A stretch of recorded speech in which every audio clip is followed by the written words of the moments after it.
Bonsoir à toutes et à tous. Euh, Aujourd'hui, je souhaite traiter de la question du racisme. J'avais commencé de direct tout à l'heure, mais les aléas du direct m'ont empêché de poursuivre la démonstration qui était en train d'être effectuée. Donc, je la reprends intégralement. Donc, aujourd'hui, nous allons traiter de la question du racisme. Le racisme est un phénomène qui touche beaucoup de populations, beaucoup de personnes, beaucoup de gens à travers le monde. Et cela, quelle que soit leur ethnie, quelle que soit leur couleur de peau. Or, le racisme résulte de la profonde ignorance de la nature du genre humain. Car le genre humain est un genre distinct, différent du reste du monde animalier.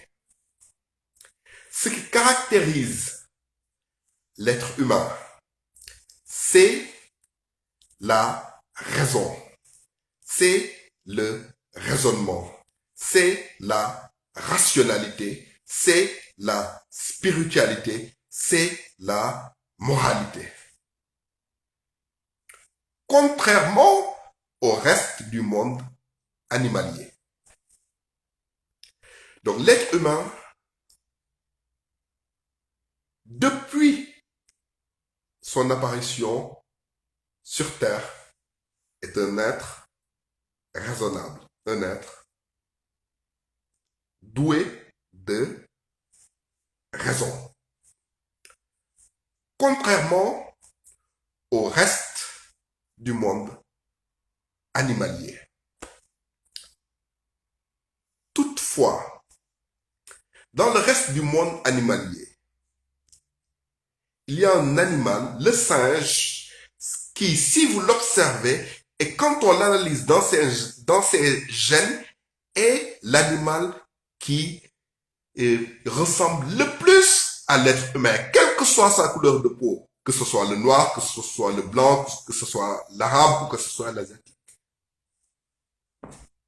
C'est le singe qui est l'animal qui se rapproche plus de l'être humain dans son physique et dans ses gènes. C'est ce qui a conduit à l'élaboration d'une théorie fausse sur l'évolution. C'est une théorie vraisemblable, mais fausse. Pourquoi elle est fausse? Parce que le singe n'a jamais raisonné, ne raisonnera pas, ne raisonne pas et ne raisonnera jamais.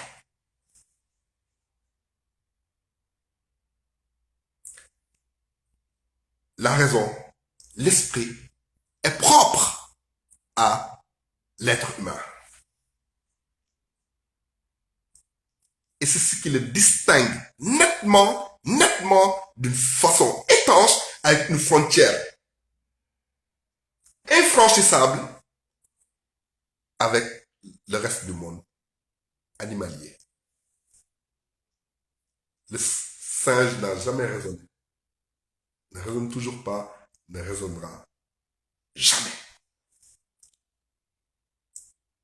Car Dieu a honoré l'être humain depuis sa création en lui donnant la raison et la moralité. C'est cela précisément qui fait que c'est absolument impossible qu'il y ait euh, un amalgame entre l'être humain et les autres composants du monde animalier, et particulièrement le singe, dont les gènes et les physiques se rapprochent le plus de l'être humain. Donc l'être humain est un être raisonnable depuis tous les temps. Un être raisonnable et un être moral, contrairement à tout le reste du monde animalier.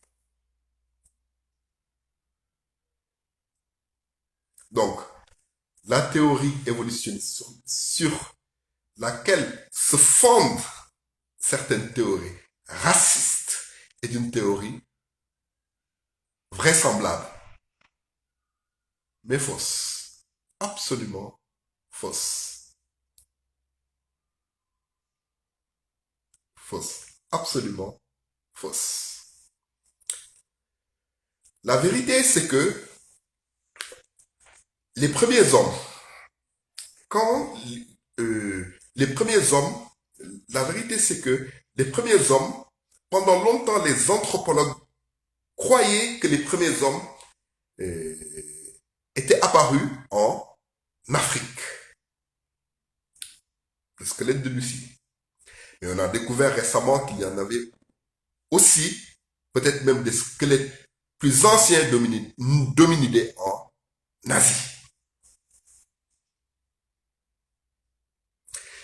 C'est que lorsque Dieu le Tout-Puissant a créé l'homme et que l'homme s'est reproduit, l'homme s'est dispersé sur la terre. Dispersé sur la terre. Et les différences dans le physique sont des adaptations naturelles par rapport au climat qu'il faisait dans certaines régions, car il y a eu des changements climatiques dans le passé. La peau noire, ma peau, s'explique par un taux de mélanine plus élevé que par rapport à un homme blanc. Et cela, ce taux de mélanine, le taux de mélanine élevé qui est contenu dans le sang de l'homme noir, ce taux élevé permet de le protéger des rayons du soleil, plus que les autres peaux. Le nez est épaté également pour la respiration dans certaines régions d'Afrique.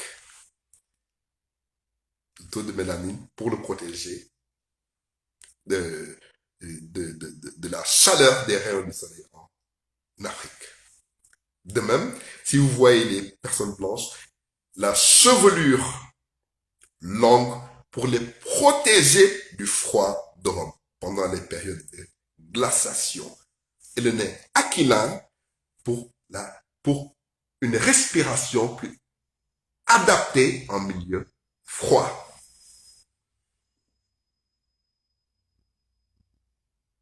Et Dieu lui-même l'a dit, qu'il nous a créés à partir d'un seul homme, Adam,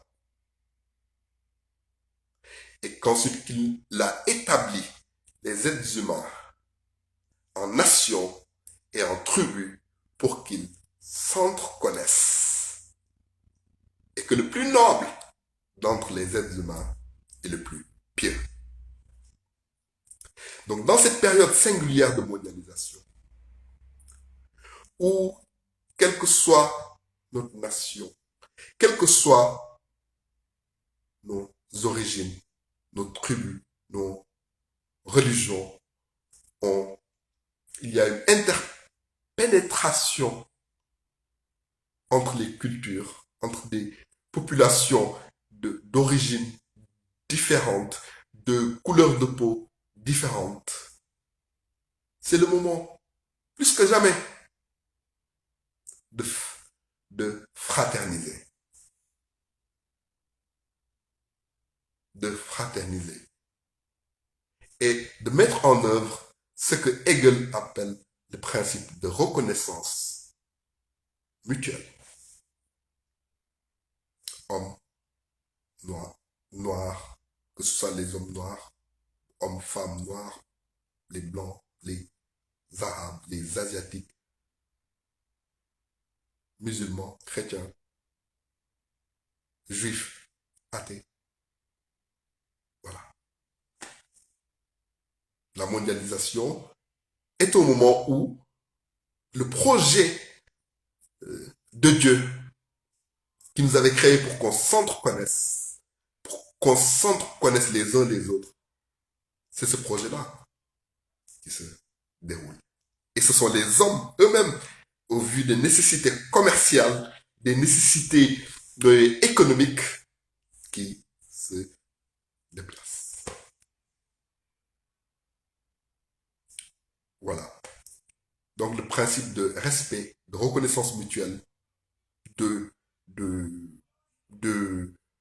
fraternité est plus que jamais nécessaire dans cette période de mondialisation. Et sur le plan juridique, il est expressément mentionné dans les constitutions démocratiques, la Constitution des États-Unis d'Amérique, que tous les êtres, que tous les hommes ont été créés égaux. Dans la Constitution du 4 octobre 1958, dont le préambule fait référence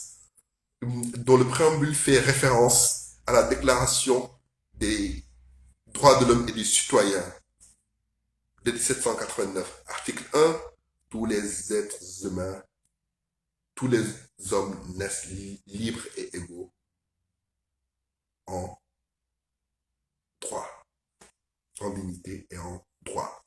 Et ça a été repris dans la Déclaration universelle des droits de l'homme de 1948. Donc voilà. Nous ne devons pas attendre, comme l'ont fait nos devanciers du siècle précédent, qu'il y ait des guerres mondiales, des millions de morts pour raisonner et fraterniser. C'est le devoir de notre siècle, de ceux qui vivent au XXIe siècle, d'en faire un siècle de liberté, d'égalité, de fraternité, de paix et de justice. En tirant les leçons des siècles précédents, en tirant les leçons du passé, et ne pas reproduire les mêmes erreurs que ceux qui nous ont précédés au XIXe siècle. Merci et bonne soirée à toutes et à tous. Au revoir.